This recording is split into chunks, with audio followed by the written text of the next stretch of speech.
A woman is found unconscious behind a dumpster.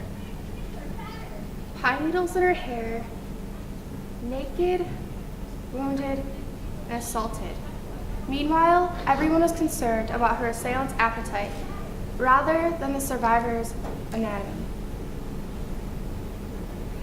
For the rapists who call themselves feminists, and yet another rape poem by Blythe Baird. I know that you think I talk too much. I know you don't think this is how Pleasant Survivor is supposed to sound.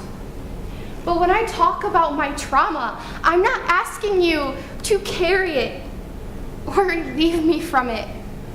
I'm just asking for it not to be too heavy of a conversation. But when I talk to other women about this, it almost seems as if it's not about who's been assaulted, but when.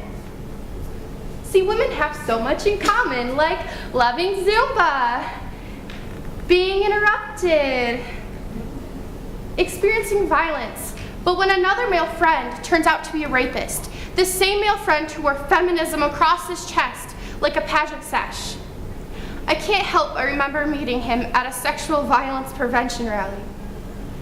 And the disappointing irony when another male friend who identified as a feminist makes a rape joke and calls her inflammatory, as if he doesn't already catcall the girl who jogs by his house every day, just to remind her she is just a thing, just a woman he can exert power over. Never mind your joke, just made a survivor relive what was likely the worst thing to ever happen to them, and you scratch your head and wonder why women are so scared to report? While you shrug your shoulders and turn our trauma into your victory lap? How can I expect this body to be perfect for anything but the punchline? And if I no longer laugh, I'm no longer the cool girl, but the one who can't take a joke. I ran and this stubborn body followed. I'm the opposite of forgiveness. I'm all rage and shriek and flame. I ran out of compassion for men who pose as feminists, but when a woman brings up the sexual assault epidemic, they suddenly want to talk about something else, something less of a downer. I ran out of compassion for wolves. I ran out of compassion for anyone who isn't outraged. This is not to say all men are hungry. This is not even to say all men are hunting. But haven't we all found the bones of a woman stuck like leftovers between a full man's teeth? I refused to wear the dress I was assaulted in. I threw the underwear away. I didn't want to write a statement or file a report. I just wanted to take a shower. I wanted to scream that my statement is that I stay here in this body. But every day, I find new ways to heal. I wear the dress I was assaulted in, and I don't associate it with him because he doesn't own a single damn part of me. This is the only place I can let my trauma live outside of my body. There's no socially acceptable time to talk about rape. I learned this at a party I didn't want to be at.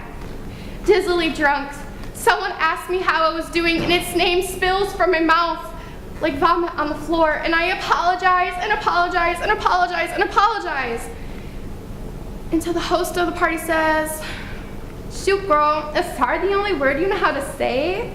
Suddenly, I'm the embarrassed girl crying in the bathroom because I made the mistake of speaking about what happened to me at what was supposed to be a happy occasion.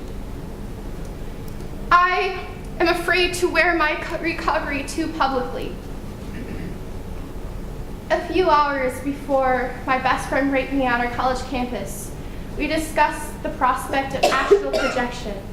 He couldn't understand why I wanted to experience it so badly. Why would anybody want to leave their body, he asked. And in that moment, we had nothing in the world in common. This is me healing. This is me reclaiming ownership over my body. And he can, even though the trauma has a way of becoming the wallpapers inside of my head, Watch me drag the art of my suffering and plant seeds down my spine and bloom into a garden of poetry from every horrible thing that has ever happened to me. Watch me build an empire from the ashes, from every terrible thing that has ever tried to destroy me.